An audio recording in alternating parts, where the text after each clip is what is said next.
Hello, good morning, good afternoon, good evening to you, the Running Tales community, wherever you are in this big wide world. My name's Craig Lewis, and this is my very favourite part of the week because it's the chance where I get to present the podcast where we tell extraordinary stories about everyday runners. Although I have to say, today's guest, Addison Hendricks, is more on the extraordinary side of things. After all, it's not every runner who's breaking 48-hour distance records at the age of just 16 years old. But more of that in a minute. Before I speak to Addison, I just wanted to remind you that Running Tales is part of the incredible Everyday Athlete Podcast Network, part of Run Try Bike magazine. And our podcast comes out bi-weekly on Run Try Bike's social media channels. So you might be watching me right now on live on Facebook, X, Instagram, or YouTube. And if so, I just want to say, hello, Generation X. To be honest, that's just showing my age because I think Facebook's basically full of baby boomers these days. So yeah, everyone on Generation X, you're on TikTok, so we better get there too. Anyway, you may instead be listening on Apple, Spotify, or elsewhere to the Everyday Athlete Podcast Network. And if you are, just for a second, I'm going to ask you to press pause. And while you're away, like and review the Everyday Athlete Podcast Network and then come back to us. Okay, you ready? Right, I'll wait. Cool, thank you. Thanks for that. Like and review, 5 stars wherever you are, whenever you get the chance. And please help us keep growing this network.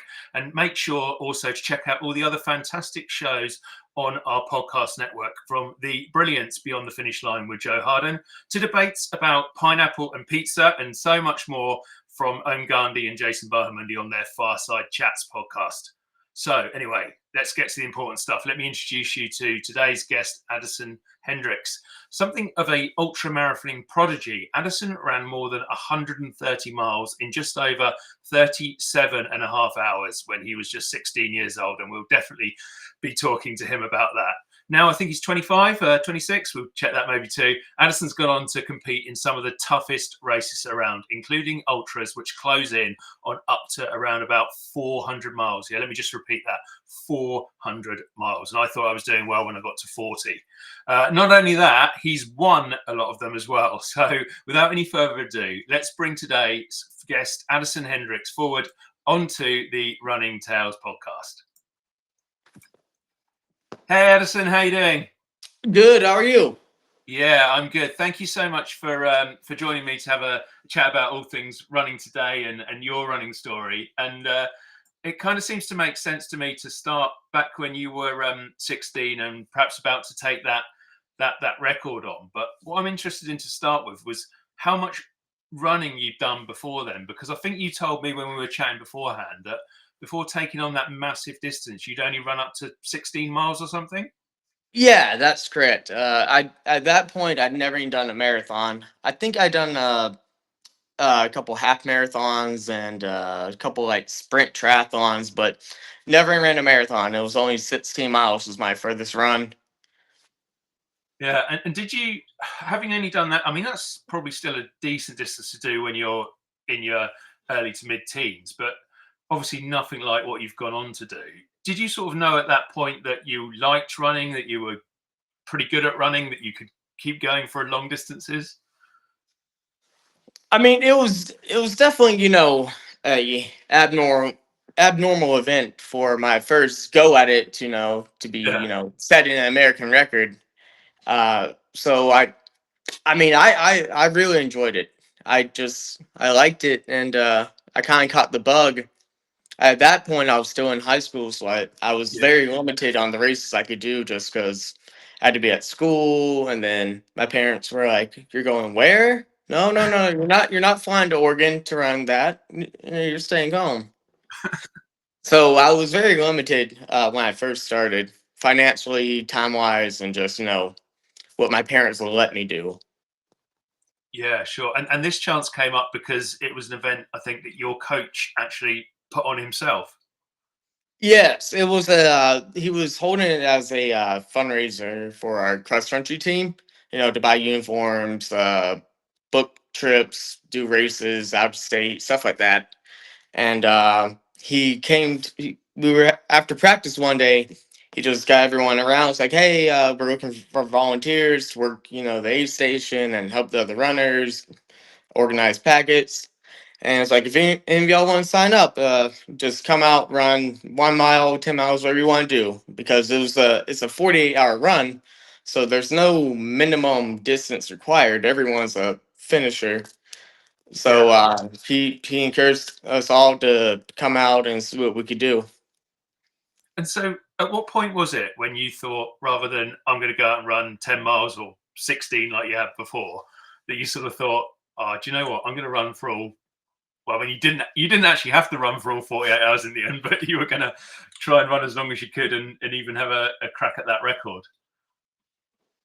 Honestly, it probably happened more or less on the lines of me and the coach and some of the other guys were just, hanging out before or after practice, bullshitting around, Yeah. talking like, "Oh man, let's look at these records." And I mean, I think it was a soft record. I mean, and really, it's not that bad. I guess to any young person, that is very far.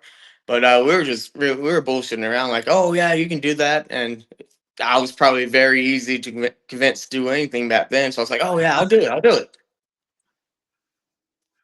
Was there an sort of, I guess, an air of, I mean, the sort of confidence you have in your teens, but also perhaps almost a naivety about it because it's like, I've done a bit of running. I can just keep going. It doesn't. It's all right. I'll do it. Well, I mean, I had nothing to lose. I mean, Yeah, either yeah. I did it or I didn't do it. And how did it go on the day? I mean, actually, just to rewind a second, because again, you hadn't done this distance. Did you have any thoughts beforehand about pacing, nutrition, all the things I'm guessing, which is like second nature to you now? But at that point, you probably were just like, just going to turn up and jog. Oh, that's funny. That's funny to think about my mindset back then, because Yeah, I didn't know nothing, nary nada, nary nothing, nada nothing. Oh man, I probably didn't think too much about it. I was just like, oh yeah, let's just go run and keep. And it was on a 400-meter track at my high school, hmm, so I was like, oh, it's just just run around the track. So obviously, I feel like I definitely wasn't thinking, oh, I'll just bust out fast miles. I was trying to like, let's just go slow and easy. yeah, But I didn't know anything about nutrition, what to eat, what to drink, how many calories to take in, even pacing for that long. I mean, I had no idea. I didn't know about sleep. Man, that's funny to think about how little I knew back then. So I guess my next sort of question that pops into my head is how on earth, with that complete lack of preparation, did it actually all turn out so well? I ended up, setting the my new age group American record, but also won the event. I mean, I mean, the weather was very shitty. I mean, there's no getting around that. But there were some studs there. Joe Fegis was there. Greg Armstrong was there. Uh, Bruce Sung Ho Cho was there. There's a lot of people, and I think it.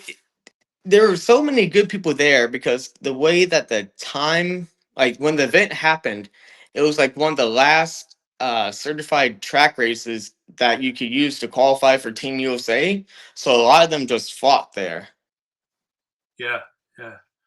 Um, uh, I mean, I suppose what was their reaction and the reaction from, I suppose, the running world in general when this 16-year-old kid turned up? No one, I'm presuming, no one had heard of you. You hadn't done any nutrition. You didn't really know what you were pacing, and you whooped their ass. Oh man, I'm not gonna. I did win. You can look on Ultra Sign Up. I took first place. That's a Yeah, fact. You can look that up. But they would have wiped the floor of me if they had stuck around. But there's a bad rainstorm that came through, and I mean tents got destroyed. I mean, people just kind of was like, all right, it's not a Team USA kind of day, so they dropped. yeah. Um, but even like. I feel like in my early days of ultra running, a lot of the questions were like, "Oh yeah, so who here's your mom or your dad?" I'm like, "Oh no, it's just me." And were people kind of impressed by what you were achieving, and were they looking at you and going, "Oh, do you know what, this guy's got a future in this sport?" Because I don't know. I mean, we're talking what 9, 10 years ago, aren't we? And ultra Yeah. running has grown so much in that time to become, I think, a much more professional thing. I mean, there's always good ultra runners around, obviously, but it's a lot more professional now than it was 10 years ago with contracts and all that sort of stuff and sponsorship. And so at that point, was it something people were earmarking you to go into professionally, or that you even thought about doing yourself? Uh, you know, I don't know. I mean, I've kind of always known. I mean, even today's world. I mean, I don't know if there's anyone that makes a pure living off ultra running. I mean, ultra Yeah, running is not. I've been told by many of my mentors, ultra running is not the sexy side of running. There's no money waiting for us. yeah. If I want to make money running, I better go run a fast 100 meter. Yeah, yeah. But was it in your mind that this was what you, along probably with other stuff that you wanted to do, that you were always gonna continue running? Because there's a lot of change in there between 16 and early 20s with all the other things that get in the way in our late teenage years, I suppose. Well, back then I did not know. Obviously now I know that the only way that I'm not running is if I'm dead or, I literally cannot. Now Yeah, I know that I'm gonna be running for as long as I can. But back then I didn't. And there was a time because I'm self-employed, I run my own business. I think around 2019 or 2020, I took a pretty long hiatus. right. And I mean, I think I still race like once or twice a year, but I mean, I guess I mean things could have gone away where I just didn't run anymore. But luckily, I got back into it. Did you always enjoy it, even like and doing the long distances? Even like thinking back with teenage years, because like there's not many teenagers who can keep their heads in anything for 3 hours, let alone 37 and a half. um, what was the question? I just did you always enjoy it? Did like I'm thinking running 37 hours around a track. Even at my age now, I'm thinking, God, man, that'd be so boring. And for a 16-year-old, I don't know. I mean, yeah, I've always enjoyed running since I've been running. That I've always enjoyed it, and the thing running is very mental. It's just how you approach it. Like to me, is it 1 mile might as well be 100 miles. It's just a couple more steps. Yeah, yeah. And you are you able to sort of get into that zone to just keep moving, keep going? Oh yeah, oh yeah. Yeah. I don't like on race day. Like anyone who knows me knows I'm pretty goofy and loud. But come race day, you'll see a completely different person. I'm not talking to no one. If someone says hello to me, it's mm, mm, mm. And because I'm there to do a job come race day, and man, I like if someone wants to run next to me for a little bit, I don't care. We can chit chat, but we're not about to start talking about pace or how far we've gone or how far we have to go. I don't want to hear any of that. Mm. Yeah, so it's properly in the zone and everything's planned out at the start. Um, Mhm. yeah, I'm quite interested in that actually, because like, how easy is it to plan a race when you're doing long distances, 100, 200, 300 plus miles? I'll tell you what, and this is it sounds very ass backwards, but I find it easier to plan a self-supporting race. Yeah. Let's just say 200 miles. We'll say a 200-mile run. I find it much easier to plan if it's all self-supported than if it's a 200-mile run that has aid stations and then drop bags or rotating drop bags where you see the same drop bag multiple times. I would much rather be left to my own devices the entire time because then I don't have to, there's no variable like maybe they'll have this there, or maybe they'll be set up in time. Maybe this, maybe that. When I know if I walk into, a gas station, what they're most likely going to have every time, and what time they're open, what time they close.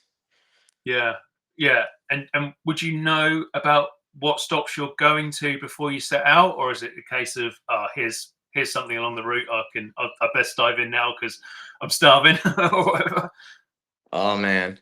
And uh, uh, I don't know if it's quirky, but you know what GPS is, right? Like a GPS file. Yeah, of course. Yeah.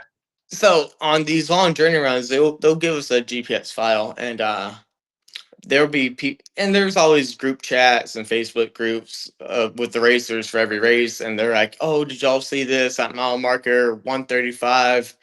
And I'm serious. I don't look at the map before a race. Right. I I don't. I mean, I got friends that'll stay up, 2, 3 hours before the run starts, just trying to map out the first 50 miles where everything is. But I'd rather just experience it like as it comes. Like Yeah. obviously during the race, I'll get real hungry and real thirsty, and then I'll start to look ahead like, all right, how much further to the next town? Yeah. Yeah. And so you must have. I mean, this is all about running and endurance and so on, but there must be a fair amount of orienteering and map reading skills and almost, living on your wheels and wiles while you're out there. Um, you know, not so much the orienteering and map reading, just because a GPS file, at least the ones I'm accustomed to, it shows my position on it, and as long as I'm like following the course as it has the line going through it, I know Yeah. I'm good. But I mean, there definitely can be times where you end up in the next town over because you thought you were going to go straight for 5 miles, but then you kind of zone out and you went straight for 10 miles, Yeah. and now you're in the wrong town and you got to backtrack 5 more miles just to get back on track. Yeah. Yeah. And what's your sort of do you have to find you have to be quite mentally resilient and strong to react to those sort of things that come out of nowhere, finding your 10 miles in the wrong direction or whatever? Oh, 100%. 100%. Especially like in the races I do, like usually there's like a couple designated people whose number that you have that you call this number, they'll come get you. May not be right away, but they'll come get you. Yeah. So, when you end up, 10 miles round trip in the wrong direction, and you're 200 miles in, you're hungry, you're thirsty, and now you got 10, 20 miles until the next guaranteed aid. It, I mean, I, I've broke down crying. I've seen grown men crying, women crying. I mean, it can get very mental out there. I mean, because really, especially when you're out in the front, when I've traveled in packs of runners, which I don't think it's a bad thing, but at the end of the day, I'm there for a race, and some people tend to forget that this is a race. We're not going to all hold hands and sing "Kumbaya" at the end. There can only Yeah. be Yeah. one winner. Yeah. So some people they'll form like groups and packs, and they'll almost have like an unspoken bond, like, "Hey, we're going to stick together." I'm like, and I'll run with a group or a pack, but at the point where it's more of a detriment than a benefit, I'm out of there. Yeah. Yeah, because you are running your own race and you're running to win. I Mm. just want to rewind a little bit and go back to that. I mean, you mentioned you had a hiatus, but obviously you kind of did finish high school, and you decided at some point that you were going to continue running and enter these longer and longer and sort of more professional races. What was it that led you down that path in the end, or did it all just sort of come naturally? Uh, okay, so from high school on, I was always doing like 50Ks and 50 milers, 24-hour runs, 40-hour runs. How I got into the long journey runs, I was trying to impress the girl I was talking to because she was the ultra runner, And I was like, I'm just gonna sign up for the longest race I can find on Ultra Sign Up. And so that's how I ended up signing up for my first HOTS run back in 24, 3, 2. Back in 2022, I think was my first HOTS run. And I think it Yeah, was 347 miles. that's crazy. And before that, the longest run I had done was the American record on my first one where I ran 137. Yeah. And so I'd never done a 200. Like there was no in between. It went from 137 to 347. And kind of just off of a whim. I didn't even like train up to it. I just like I'm gonna impress this girl. I'm gonna I got two questions off the back of that. The first one, which is probably the important one for it being running tales, was, I mean, how did you sort of go and make that transition into that race, and how did you get on when you got out there? But the second one is, did you impress the girl and get her? Well, to answer the second one really quick, she recently got married and it wasn't to me. Oh no! I'm sorry, man.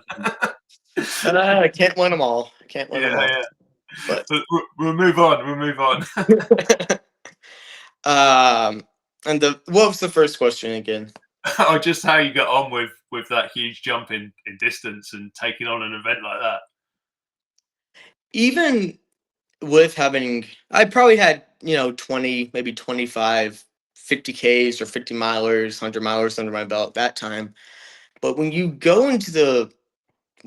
break into like the realm of journey running, self-supported races of that distance, when it's your first time, I mean, you can research, you can study, you can ask veterans questions, but at that point, you really don't know anything. It becomes a long, tedious process that takes years of trial and error to find out what works for you.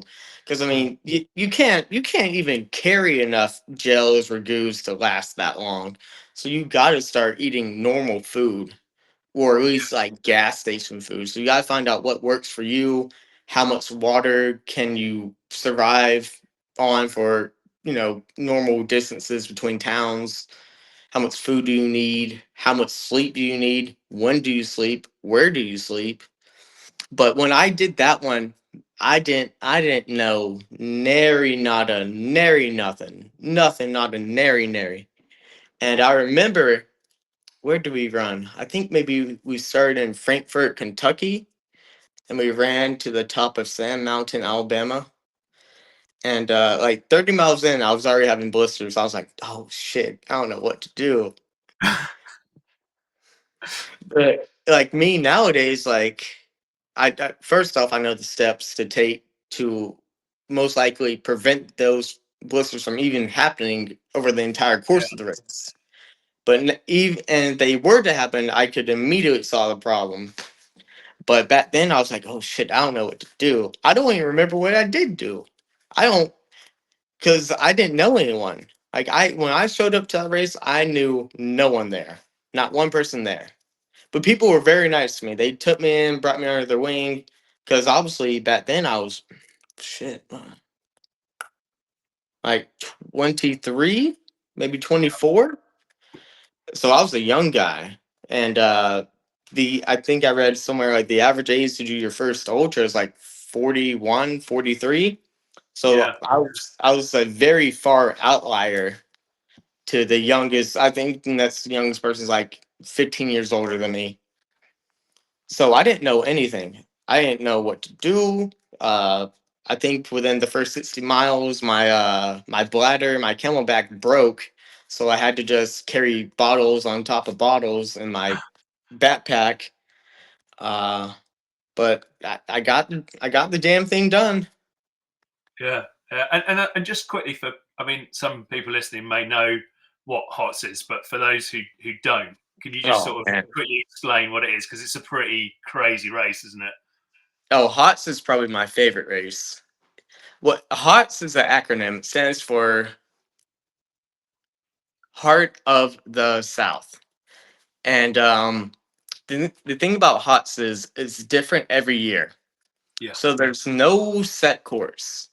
I think this year will be year 5, and it is always different. Starts in a different place, it's a different distance, but you always end at the same place, which is at the rock on top of Sand Mountain, Alabama, near Kimball, Tennessee. And that's also where the start is. So you sign up for the HOTS, and they'll tell you when you register how far it is, usually within a couple miles. So sometimes like they have to make last minute detours or route changes, but you'll know pretty much how far you have to run. Hmm. But that's all you know. So you sign up, you pay your money, and when you show up, they have a, what do they call it? They call it they have a dinner the night before you get on the bus. I forget what they call it. They got some fancy name for it. Yeah. But so you eat dinner, then you go to your hotel room, and then you drive your car up to the top of the Sand Mountain, and there's a cornfield waiting there. So everyone parks their cars by the cornfield, and they have tour buses waiting. And you don't know where these buses are going. You have no idea where you're about to go. So everyone gets their pats on and their trekking poles, and they get on the bus, Yeah. but we don't know where we're going. And everyone's like, oh, they're losing their minds on every turn. And the bus driver, like, he'll kind of like swerve in the lane, like, am I going to turn left? Am I going to turn right? And then people, every turn, people are like, oh man, whoa, we're going to Charlotte, North Carolina. And then he'll turn left, and then they'll be like, oh no, we're going to West Virginia. And I really don't care. I don't pay attention to that stuff. But it's cool because you don't know where you're going. And so the tour bus will drive you hundreds of miles away. I mean, it's an all day event. And when they stop for the night, like in a hotel, you still don't know where you're going until they've released the GPS file, which usually happens 12 hours before the race. And when you get that GPS file, even if you're in, um, like this year, we stopped in, where did we stop? Uh, what's that town called? I think we were in Dothan, Alabama. Ah, fuck. Anyways, so we stopped in one town, but the race started in Destin, Florida, which was an additional 2-hour drive in the morning. So we Right. all thought we were starting in Alabama, but we were starting in Florida. Right. And so we had another 2-hour drive there in the morning. But that's the cool thing. You just like you sign up for a race and you don't know where you're going. Like you get on the tour bus, you still don't know where you're going. And Yeah. I just like that. And it's different every year. And I don't know. I think it's cool. No, it sounds an absolute epic race, and it actually seems to sort of fit in with your idea of I haven't prepped that much, I haven't planned this much. I'll grab the GPX file and follow it on the Mm. day. So it yeah, it seems kind of perfect for you in that respect. We've got a race over here. I think it's called, which I think you'd like. I think it's called Race from the Meridian. It's like the meridian's like the center of the country or something, and you start off there. And the idea, well, basically, there is no route, and all the runners, you have, I think it's 24 hours to run as far as you can within that 24 hours in any direction you want to. And the winner is the That's kind person of who like the gets the first. crow. Yeah, Yeah, it's measured by as the crow flies. yeah, I've heard of some races like that where Yeah, do they all wear trackers, like live GPS trackers? I think so. I mean, I've not done it, and I've not actually spoken to anyone who's done it. I've just heard of it, but there must be some way to keep a track of them to make sure they're not just, I don't know, jumping on a bus or something. Yeah. Yeah, it's called How Race from the Meridian, I think. so how did they get back? Or are they left to their own devices? That's a good question. That's a good question. I don't know. I'll have to find that out. I'm gonna have to check out a little bit more about it. So yeah, if anyone's listening now and has done Race from the Meridian or knows a bit more about it, whack some comments in there and let us know what happens. But otherwise, I have to look it up and let people know in the show notes. But I reckon you'd like that one, Addison. I think that sounds up your street. Um, But just going back to hots, I mean, you know that first time you were doing it for the girl, you didn't really know what you were doing, but I think you've learned how to do it since, haven't you? Because you won this year's race. Yeah, I did, man. It was, oh man. It was, I don't know how to tell you with words how hot it was. I can tell you it was hot, but it just wouldn't do it justice. It was so hot. Like, it was so hot, I wanted to call my mom and apologize because I thought I was in trouble for something. I was like, what the fuck is going on? Like, I wouldn't do that to, I would never, I wouldn't send my worst enemy out on that course and be like, all right, go do that. I mean, day one, I mean, it was wild. I myself was on the side of the road puking by Yeah, like mile 17. I mean, I thought that was it. And in my head, when I was puking at mile 17, I was like, damn it. I need to come up with a story of why I quit within 20 miles. I mean, this is ridiculous. I gotta have something to tell these people what happened. But man, I think this year, phew, 70 people, 70 something people started, and I think only like 17 or 19 people finished. Don't quote me on that. But it was, I mean, it was wild how fast and how many people were dropping. They, yeah, because we have a Facebook group and people were posting pictures. It almost looked like not a shanty town, but like people were just posted up in the shade at the beginning of day one on the side of the road, like hobos, like just trying to get out of the sun. yeah. Which is a, it's a good tactic. I mean, I've never done it for a long period of time, but there's been races where I'm like, man, I'm so tired. I'm just gonna go in the woods and wait till that sun goes down, and then I'll start running again. But man, hots this year, it's the longest hots they've ever done. It the GPS file says it was 384 miles, but once you start walking into stores, if you get off route, and if you're not taking the most straight line, I mean, I don't know how long I ended up running. I mean, it could have easily been 10 more miles of off course trekking. Yeah, But yeah, hots this year, really, it quickly, I had a slow first day, I think. And I usually always try to be conservative day one because I forget who said it, but real famous ultra runner said no no race has ever been won on day one, yeah, only lost. Like, as in, if you push too hard or if yeah, you just put yourself in the hurt locker on day one, it's hard to recover while you're still running on day two. But the race, it quickly boiled down to really me and two other gentlemen.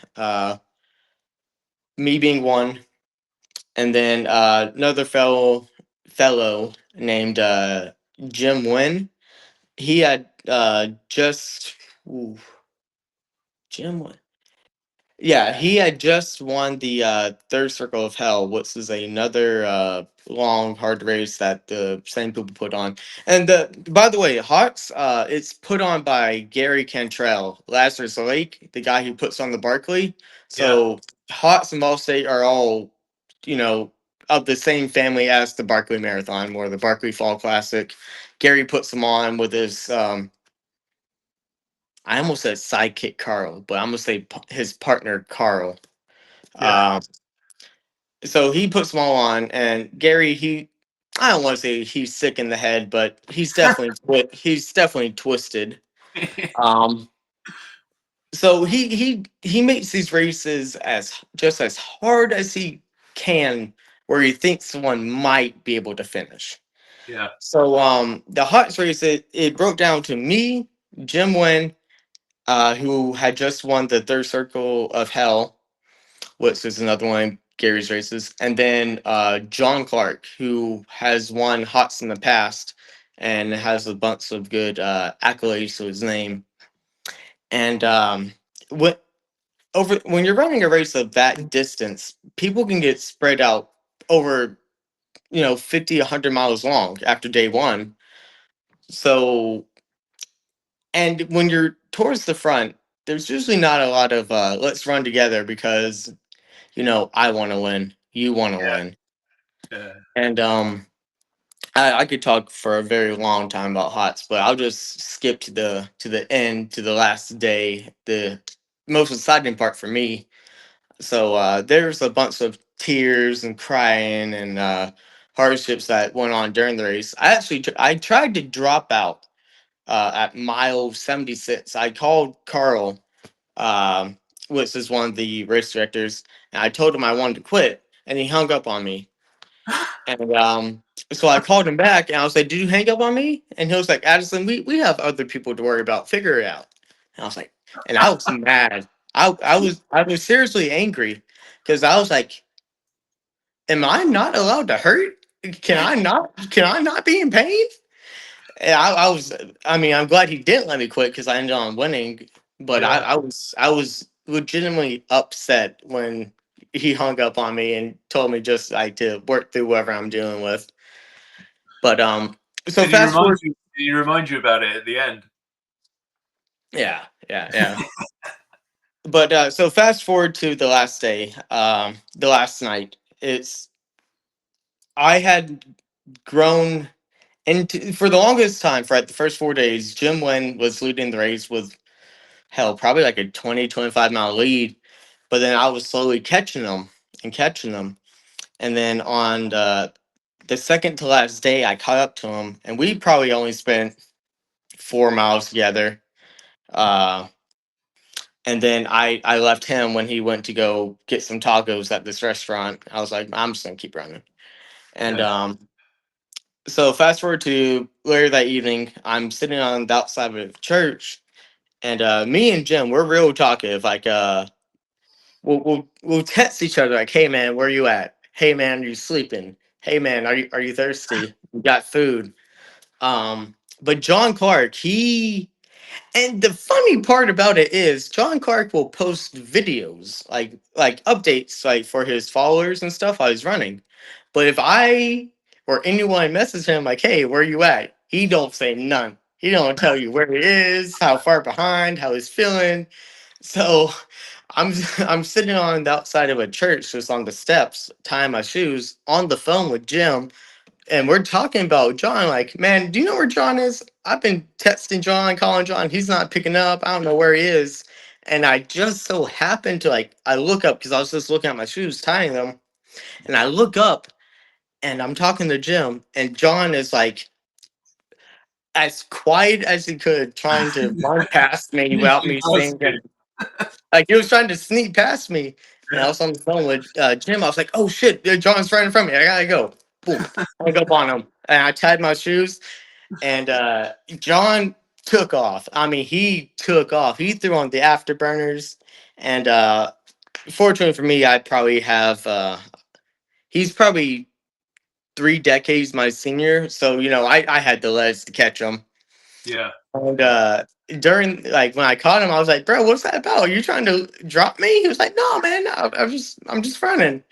But then like 2 months ago, he put out a race report where he admitted, was like, "Yeah, Addison, now the race is over. You were right. I tried to leave you when I saw you at the church." So I caught up to him, and it's become nighttime, and there's only about 50 miles left in the race. And John, he's won Hots before. I've never won, so I wanted to win. He wanted to win again. So we came to a gentleman's agreement that we were going to race it in. Yeah. We were already racing in, but it became more like, hey, it's every man for himself. So and at that point I had and John put out a video saying that, and I had a couple of people comments like, "Man, does John not know who you are? You can't say something like that to you." And I was like, "Man, I don't know." But so we raced the last 50 miles in, and I genuinely don't recall more than maybe 2 hours of that run.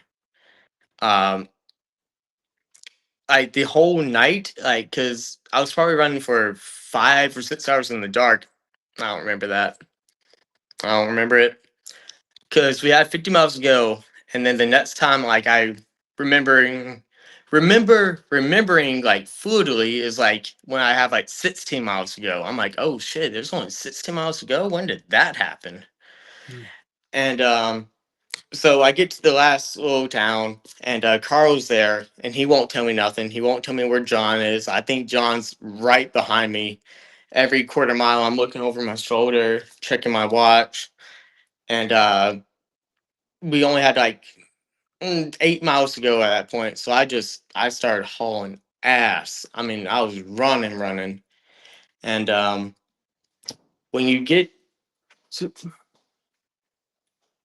when you when you get to the end of the Hotson Vol State course, the last road you run on, they call it Cheese Grater Road because it's about 2 miles of a one-way road that's just horrible. I mean, it's a shitty road.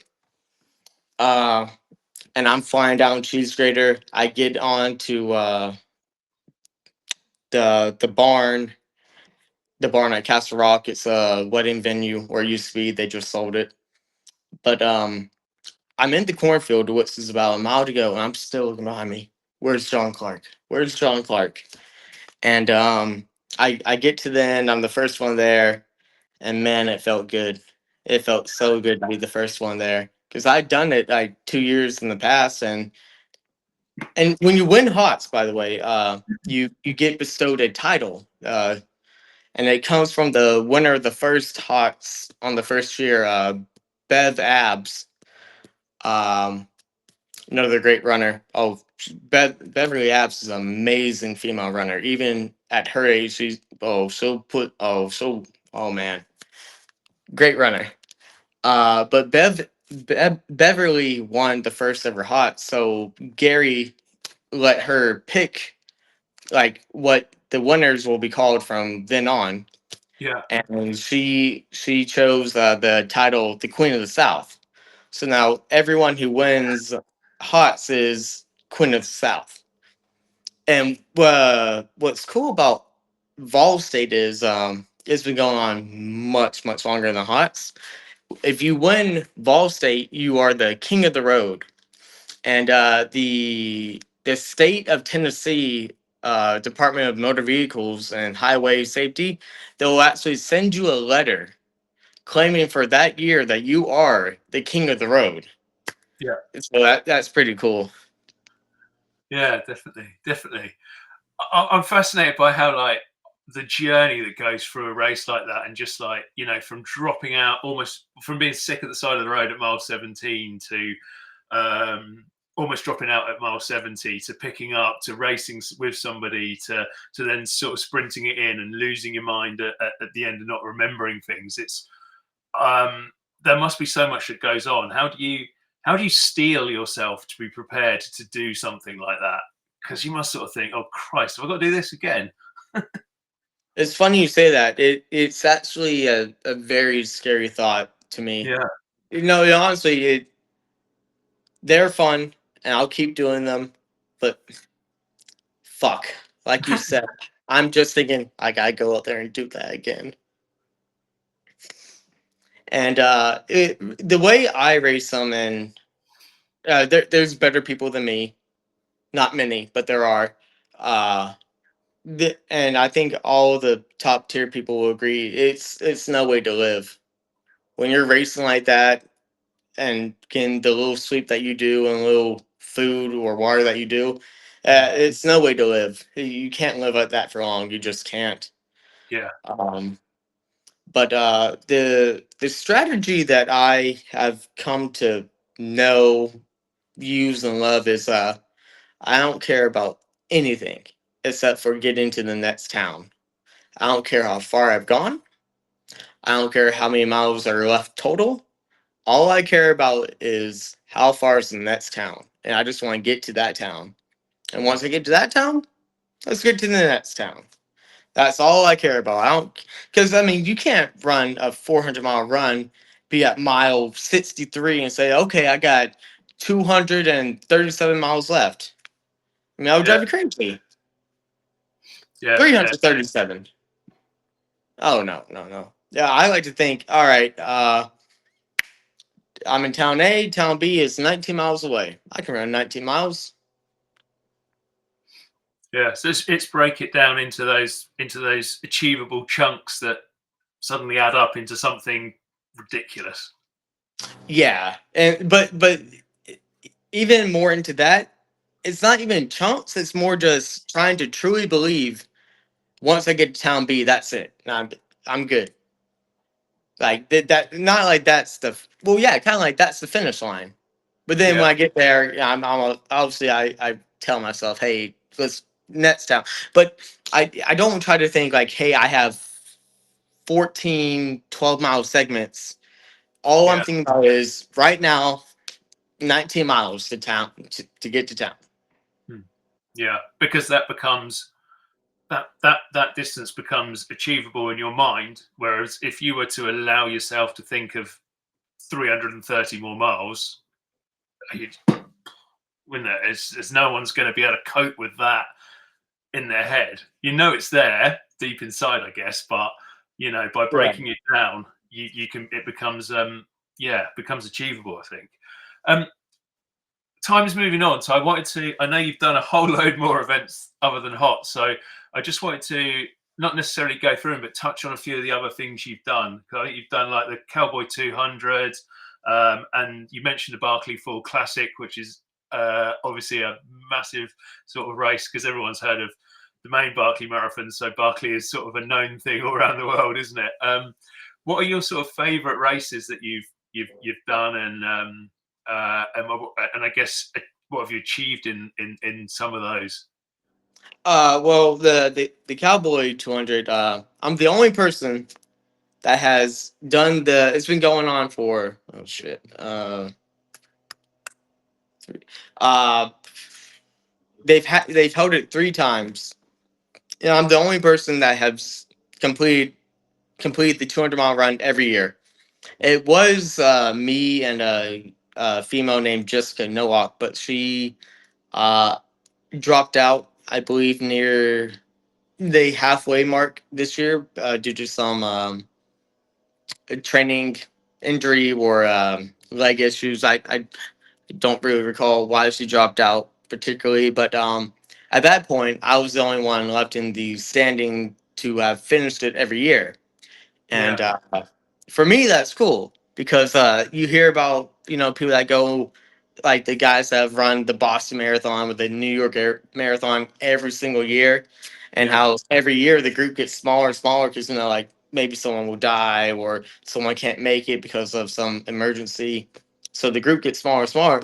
So I mean, at year 4, I'm the only person that's been there every time. So I like that, and that takes priority on my race calendar over hell any race really at that point of the year.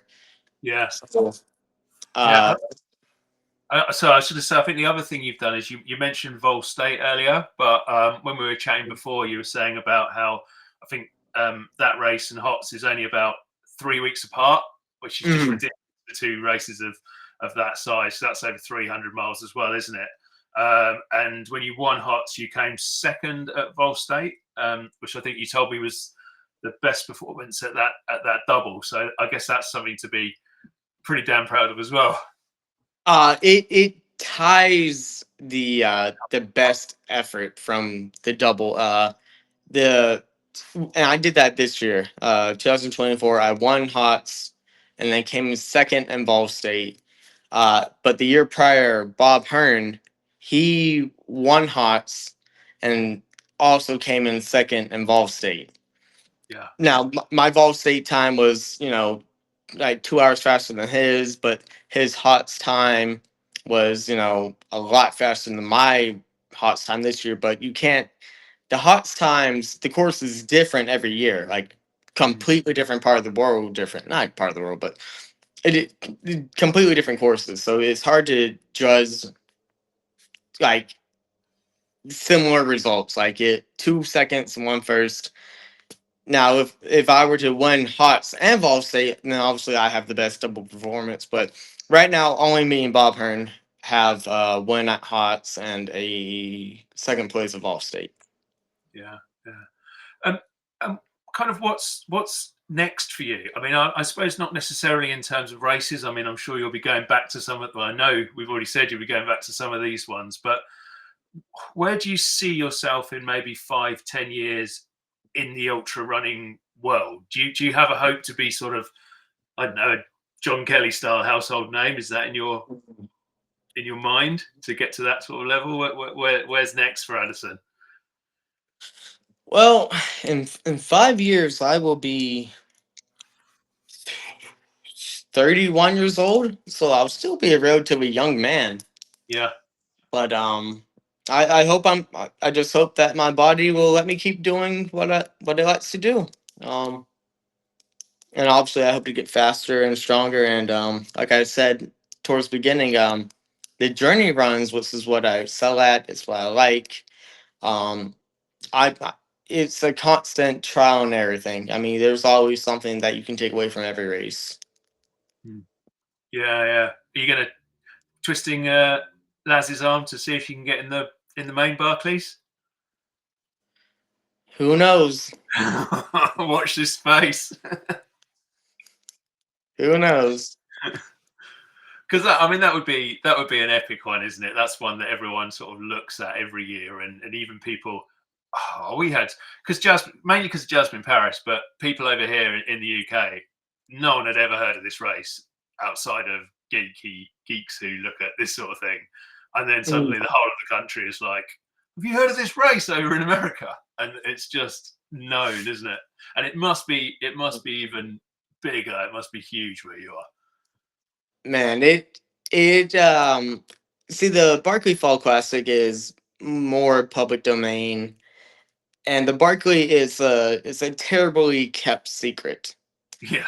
But even amongst that, no matter how terrible the secret is, it's still hard to get in. Even if you know the steps and various other things you have to do to even be considered, at the end of the day, they only take 40 people. Yeah. And half of those people, go to overseas runners. So in the States, I mean, you're looking at what, 10 males, 10 females every year. So who knows? Maybe one day. Maybe one day. Do you think you could do it? Uh, I I don't think I'll do it my first go around. But, you give me 2 or 3 tries, which, is probably the standard for how many people have finished nowadays. Is it 20 unique finishers? Yeah, it's gone up a bit in recent years, hasn't it? Yeah, well, this year, I mean, it makes Yeah, up about 25% of the total yeah, finishes. But yeah, what was I saying? It's even more rare that someone will finish on the first go around. I don't know the number of how many people have finished on the first try, but I think the average is it takes someone about 3 tries to get their first finish. yeah.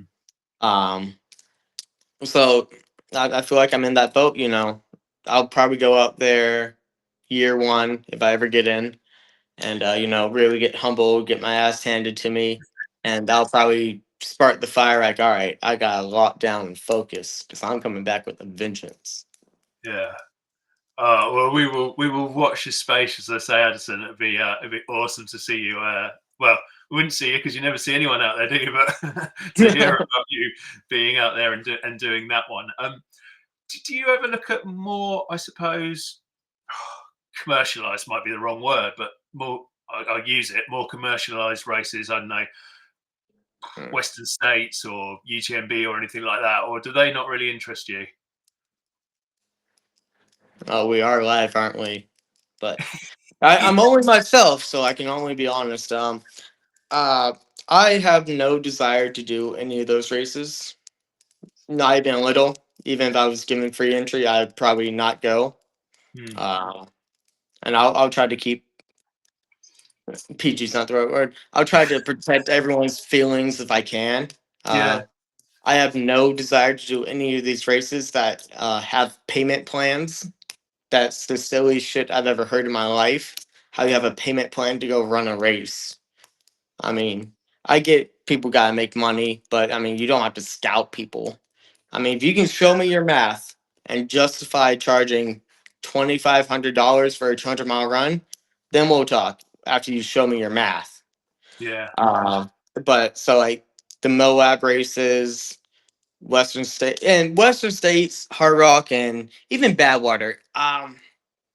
To me, and this is my opinion, it just seems very media covered. It seems flashy, and I just I don't have a desire to do them. Because come Badwater time, I always see the photo ops and people taking tons of pictures, and I'm like, man, I don't know how the race to get ready for. Yeah. Yeah. But yeah, so the Western races, I don't have any desire to do those.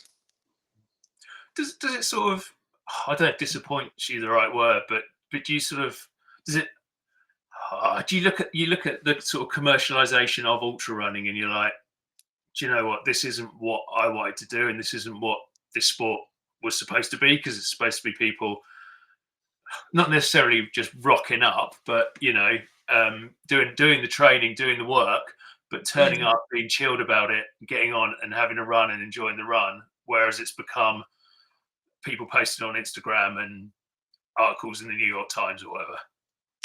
Well, the thing, I think when you break it down, like to its core, at least for the majority, and I don't want to screw the minorities, but I think the majority of people would like to think that running is supposed to be free. Yeah, Anyone can just go lace up their shoes and run. But when you start putting these ridiculous price tags on it, it just it seems fucked up. It seems fucked up. I don't. Look, I get it. I'm a business owner. I get wanting to make some money, but at what point do we say enough is enough? And the reason is these races, if they gave me a free entry, I would still not go because I don't want to be another number on their results list. I don't want to support the behavior because when people agree to pay these prices, what's to stop other people from jacking up their prices? yeah, Because and it breaks down to a lot of people think, well, I'm just one person, I can't solve the problem. Well, you're not helping the problem by contributing to this behavior. And I get it. I'm not bad mouthing the race directors. Well, maybe I am, but I just don't support charging that much money for a run. I get, especially when there's volunteers. Like there's volunteers. It's not like, and when you're holding a race like in the desert or in the woods, you're not paying the police to barricade roads or block off traffic. I mean, yeah. but that's the thing. It's just it seems like it would start to exclude a lot of people because I have obviously have a lot of friends in the running world. We talk about this stuff. It's like, Mm. hey mate, did you see that new 300-mile run in whatever town? I was like, yeah, man, I think I'm gonna sign up tonight. I'll get on Ultra sign up, and it'll be like, all right, that'll be $3,100. I'm like, well, I'm not doing this. No, no. It's fascinating, and so I could talk to you about that all day, and also about your own running all day. But we'll have to perhaps wait till after you've done Barclays or something, because sadly we've run out of time for today. But seriously, man, thank you so much for joining me today on Running Tales podcast. I really appreciate you taking a bit of time out of your day to come and have a chat with us. Yeah, man, my pleasure. Anytime.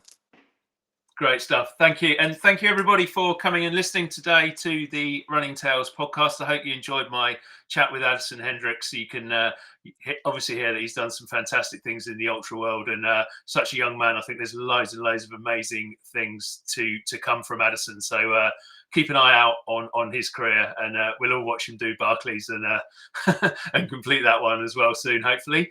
If you enjoyed today's podcast, if you enjoy what we do here on Running Tales, do please give us those likes, give us those reviews. It makes a massive difference. Remember, you can find us on Spotify, Apple, etc., etc. But search for for Everyday Athlete Podcast Network. Running Tales is part of that network, so that's what you need to search for. Go and find us, go and like what we do, go and review what we do, and keep on listening to this podcast. We love having stories like Addison's. We love you, our audience, listening to us, and thank you so much, everybody, for joining us today on Running Tales.